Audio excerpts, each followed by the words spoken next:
Sin duda, el tema político marca mucha complejidad por lo que se viene ya visualizando en el comportamiento de los adeptos, de los apoyos. Esto con lo del cierre que se vivió el fin de semana, no solamente en Barranquilla, sino en las otras ciudades donde cerraron campaña los candidatos. Sin duda, están manejando prácticamente una incertidumbre. Uno como colombiano quizás le cuesta darle interpretación al comportamiento del colombiano frente a la decisión política. Nos damos cuenta que el apoyo a Iván Cepeda es notorio, es evidente en la plaza pública, pero nos llama mucho la atención lo que se muestra a través de medios y también a través de adhesiones o apoyos de otros grupos políticos a los candidatos tanto de Paloma Valencia como de el señor Abelardo de la Espriella. Para analizar en detalle con un estudioso, con un conocedor en la materia, saludamos a esta hora de la tarde al doctor Alejandro Blanco. Lo sigo en sus redes sociales, me encanta su análisis, es una persona bastante centrada, muy coherente y por sobre todo, pues dentro de un proceso pedagógico logra uno lograr entender la dinámica de la política de nuestro país. Licenciado, tenga muy buenas tardes, bienvenido al Caer la Tarde, ¿cómo está? ¿Cuánto gusto? Gracias por aceptarla, profesor. Bueno, ¿usted cómo analiza ya en la recta final el comportamiento de la respuesta del colombiano? Yo estoy viendo el panorama algo como parecido a la situación que se vivió en las contiendas anteriores entre Gustavo Petro y el difunto Rodolfo Hernández. O sea, la verdad queda uno como una encrucijada, una interpretación difícil. ¿Cuál es la lectura que usted le puede dar, no solamente desde una experiencia académica, sino de un análisis trascendental y conocedor de la dinámica de la política a nivel nacional? Las herramientas cuantitativas que tenemos hoy, es decir, los números, nos plantean que hay un candidato puntero y hay dos candidatos que se están disputando una eventual segunda vuelta enfrentando a Iván Cepeda. Digamos, eso es el escenario más claro allí. Sí hay segunda vuelta porque, digamos, el censo electoral que está por encima de los 13 millones, es decir, la mitad más uno, porque bueno, está por alrededor de 26 millones. Eso quiere decir que una victoria contundente tendría que estar en primera vuelta marcada por aproximadamente unos 13 millones de votos y hoy nadie tiene, digamos, la capacidad electoral para en primera vuelta sacar, digamos, esa votación. Otro segundo elemento es que este proceso electoral ha estado marcado por fragmentaciones. Es paradójico porque quien históricamente había ido a los procesos electorales fragmentados era la izquierda y hoy la izquierda, a partir de la figura de la coalición del pacto histórico, va como bloque y la derecha no ha podido consolidar un bloque. Por el otro lado, también hay una fragmentación del centro. Entonces, hoy hay varios centros, hay derechas y hay una izquierda muy sólida, que entre otras cosas tiene que ver porque, pues, por supuesto, 4 años de gobierno le han permitido robustecer todo un aparato electoral, político, bases sociales, etcétera. Esto en general sería un breve análisis de lo que está sucediendo hoy. Hay una contienda polarizada. En esta última etapa, especialmente ya para cerrar, la contienda precisamente por haberse dado el cierre de los tiempos de campaña, en estos días se va a volcar con más fuerza la propaganda a redes sociales y es muy probable que, digamos, aumente de manera significativa el contenido de redes sociales en relación a la campaña electoral. ¿Y qué tanto puede incidir el comportamiento o la influencia de las redes sociales que puedan marcar de pronto una ventana de sorpresa según el análisis que usted acaba de dar, que posiblemente, y así dan los numeritos, que se van a presentar en una segunda vuelta, en una nueva contienda? Tomando como referencia los números, que digamos lo único que tenemos son las encuestas, entendida esta como un instrumento que permite comprender la temperatura de la opinión pública, tomando como referencia esto, hoy la sorpresa es Abelardo de la Espriella. Lo digo porque ya había una constante desde el punto de vista estadístico, ya había una constante por parte de Iván Cepeda punteando. En ese sentido no hay sorpresa, es decir, ya había un puntero. Y venía subiendo Paloma, pero resulta que de 15 días para acá se ha presentado el fenómeno del crecimiento de Abelardo de la Espriella y en este sentido él sí puede ser la sorpresa. Claro. A ver, sorpresa en el sentido de que no se esperaba cuantitativamente hablando, es decir, con cifras en datos y datos, porque si digamos no tenemos otros puntos de referencia para saber cómo es el comportamiento electoral de Abelardo y sus votantes, porque nunca ha participado como candidato Claro, en ahora, este tipo de procesos, claro, lo que ahora, hace que sea difícil, ¿no? Y si tomamos aquí, con esto cierro, y si tomamos como referencia las elecciones a Congreso, ahí también al Partido Salvación Nacional no le fue bien. Así es. Mientras que al Pacto Histórico y al Centro Democrático sí le fue muy bien y son las otras dos candidaturas que tienen fuerza. Claro, doctor Blanco, ¿cuáles son las razones dentro de su análisis que marcaran precisamente este comportamiento tan favorable que ha tenido en los últimos días la campaña del señor de la Espriella? Bueno, esta pregunta es la clave. Es decir, ¿por qué de la Espriella creció? Y creo que hay varias razones. Uno, cuando uno mira las encuestas, en dónde se ubican las personas, si a la derecha o a la izquierda, mayoritariamente se ubican a la derecha. Esto es una paradoja. Sin embargo, va punteando el candidato de la izquierda.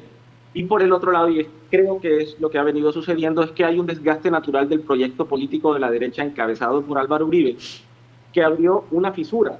Y esa fisura, entonces, fue llenada por un candidato que viene a oxigenar a la derecha y la llena de un discurso con una narrativa distinta y se presenta, por ejemplo, como el antipolítico, el antipartido, el de los nunca, y eso ha cautivado.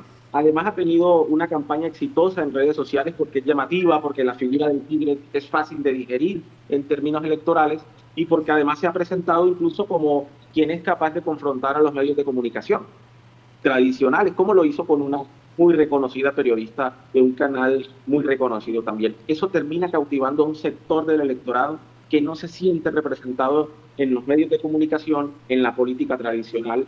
Y por supuesto, Abelardo de la Espriella podría explicarse su posicionamiento desde esa lógica. Ha entendido dónde están los vacíos, ha entendido cómo oxigenar a la derecha y captar entonces el voto sobre todo de la derecha dura. Vamos a analizar, doctor, ya que usted nos ha llevado ese escenario y creo que es el momento para hacer una reflexión y un análisis al elector colombiano. Es emotivo, es dinámico, muy cambiante, tiene compromisos, se marca mucho por lo que históricamente se ha considerado como el tema de la maquinaria, de la compra de votos. Desde este concepto, no sé si de pronto se puede aplicar en la contienda electoral a la presidencia, pero desde este concepto, ¿cómo pudiéramos calificar al elector colombiano que enmarca una dinámica interesante, pero que es impredecible? Bueno, creo que esta es otra segunda gran pregunta y es cómo se da el comportamiento electoral en Colombia. Lo primero que hay que decir es que no hay un electorado homogéneo. Al contrario, hay un electorado absolutamente heterogéneo que responde a distintas dinámicas. Estas dinámicas pueden ser geográficas, culturales, sociales o económicas. En el Caribe, por ejemplo, que es desde donde hablamos, hay particularidades muy propias. Hay temas específicos que nos interesan como comunidad caribeña. Por ejemplo, aquí es clave el tema de los servicios públicos, aquí es clave el tema de la alimentación y la seguridad alimentaria, aquí es fundamental también la seguridad y un tema muy relevante es la identidad caribe. Y por último, en el Caribe también hay una lógica muy amarrada a dinámicas de clientelismo que se manifiestan con fuerza, sobre todo cuando la elección es territorial, pero cuando la elección es nacional se tiende a votar con un poco más de libertad.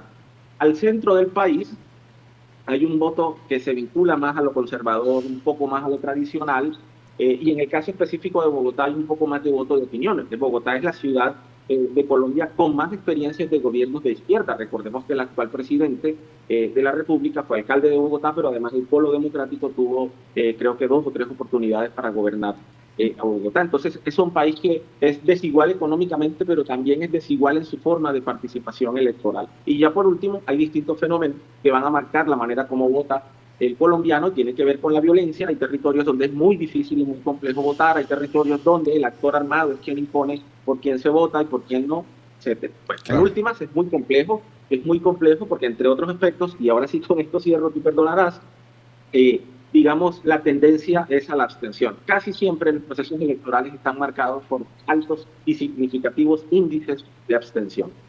Claro. Ahora, con lo que uno se queda es el comportamiento, creo que hasta desde el punto de vista cultural, no sé si la idiosincrasia juega un poco allí, y me quedo con una imagen que usted colgó en sus redes sociales, creo que algo así sobre el mapa político, y estaba bien demarcado con algunos colores, y yo me quedé con departamentos como los Santanderes, tanto Santander como norte de Santander, y creo que Antioquia y estaban enmarcados como que votan con el discurso guerrerista y creo que se inclinan mucho a ese postulado que en su momento marcó en la diferencia del discurso del candidato en su momento Álvaro Uribe Vélez.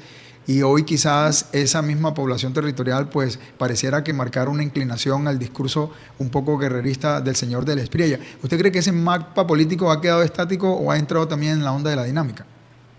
Hombre, Teddy, estás haciendo las preguntas que me parece que son las que son. Mira, una característica muy importante de cómo se vota en Colombia tiene que ver, además de la pobreza, además de la exclusión, etcétera, es la guerra, el conflicto. Mira, en el 2016 justamente se conmemoran 10 años, este año de la firma del acuerdo de paz.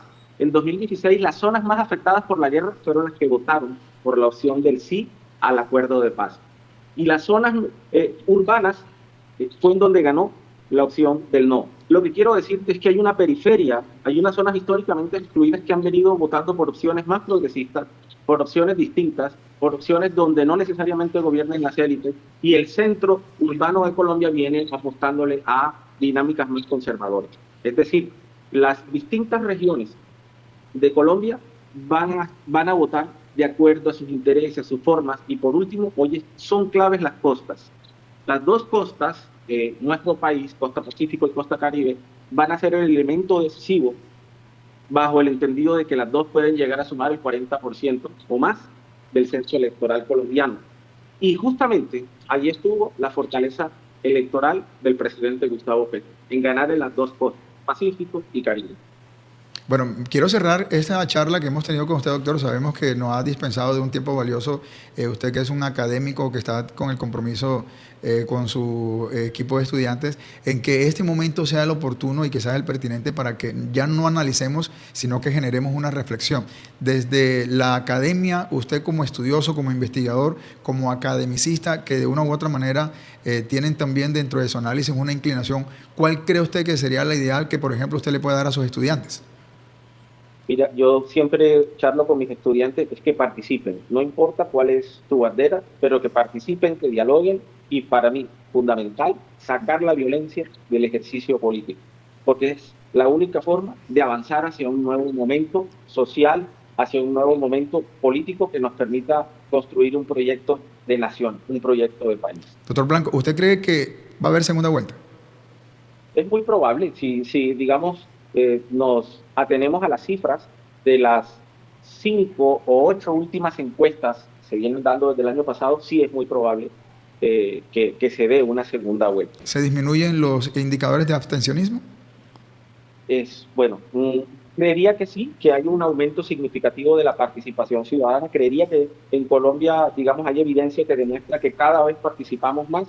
Sin embargo, digamos, todavía no estaríamos en los índices adecuados, porque hay gente desconfiada todavía de las instituciones, del sistema político, etcétera. Y creo que ahí está la clave, básicamente. Si cualquier campaña quiere ganar en primera vuelta, tiene que apuntar al abstencionista. Y ese es un voto muy difícil, porque es un voto desencartado, porque es un voto que no tiene interés, porque es un voto difícil de movilizar, etcétera. ¿El indeciso, Entonces, cómo se identifica? El indeciso es distinto porque es que el indeciso sí quiere votar, el abstencionista no. El indeciso va a las urnas, pero el abstencionista no, el que definitivamente le da igual la participación, ese creo que incluso no hay modo de convencerlo. Y el abstencionista tiene una característica, es que no confía en el sistema político, no hace parte de sus intereses. El indeciso sí, por lo menos tiene, digamos, el indeciso la posibilidad, él sabe que va a votar, y creo que más que que apuntar al abstencionista, la clave podría estar en el indeciso. Por último, doctor Blanco, de verdad es la última. ¿La comunidad o bueno, la población? Tranquilo, hermano. La comunidad. Tranquilo, yo estoy aquí disponible. Gracias. Sí, gracias, doctor Blanco. ¿La comunidad o la población indígena, usted creen que pueden marcar la diferencia en esta contienda? Sí, y de hecho creo que esa fue una de las apuestas de Iván Cepeda, justamente apostarle a lo simbólico, apostarle a la representación, apostarle a, digamos, mostrar que quiere gobernar con los históricamente excluidos y, por supuesto, digamos, los pueblos étnicos en Colombia han sido históricamente excluidos. Solo hasta la Constitución del 91 se reconoció que Colombia es un país multiétnico y pluricultural, y si revisamos las cifras, representan un número de votantes muy interesantes que pueden equilibrar la balanza bajo el entendido de que a lo largo y ancho del país hay poblaciones étnicas que vienen participando cada vez con más fuerza. Mira el caso específico de la Minga, que han sido un sector social con mucha capacidad de movilización, pero al mismo tiempo con mucha capacidad de organización, y esto puede traducirse en votos, especialmente en zonas como el Pacífico colombiano. Es el doctor Alejandro Blanco Zúñiga, nuestro invitado, un analista político, además también es historiador, politólogo de la cátedra, o mejor, de la Universidad Libre, en la Cátedra de Ciencias Políticas. Doctor Alejandro, muchísimas gracias por aceptar esta invitación y un gusto inmenso haber conversado con usted. No, para mí es motivo de alegría estar aquí. Tenía esta deuda y bueno, estoy atento a próximas invitaciones. Un abrazo y un saludo a la audiencia. Muchísimas gracias a usted. Que esté muy bien, doctor.